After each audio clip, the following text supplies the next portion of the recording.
जरा थांबा, तुम्हाला माहिती आहे का हा SMS खरा आहे की खोटा आहे? तर याचं उत्तर DLT टॅग मध्ये लपलंय. नमस्कार, जय महाराष्ट्र. मित्रांनो, आपल्या मोबाईलवर येणारा प्रत्येक SMS हा खराच असेल असं नाही ना. त्यामुळे तो SMS खरा की खोटा ओळखायचे काही टॅग्स आहेत जे सरकारने आपल्यासाठी, आपल्या बचावासाठी करून ठेवलेत.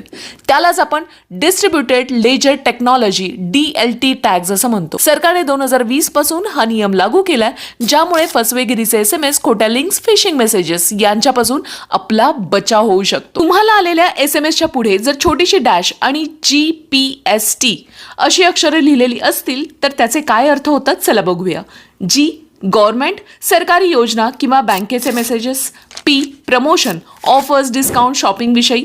S सर्व्हिसेस विषयी, bills, account updates, Swiggy, Zomato याविषयी. T असेल तर ट्रान्झॅक्शन किंवा OTP विषयीचे.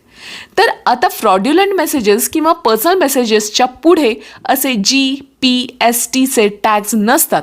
त्यामुळे असे मेसेजेसना तुम्ही केअरफुली हँडल करा आणि त्यातील कोणत्याही लिंकवर डायरेक्ट क्लिक करू नका. पण सेवी बागेवर मात्र क्लिक, लाईक, शेअर, सबस्क्राईब आणि फॉलो करायला अजिबात विसरू नका. Thank you so much.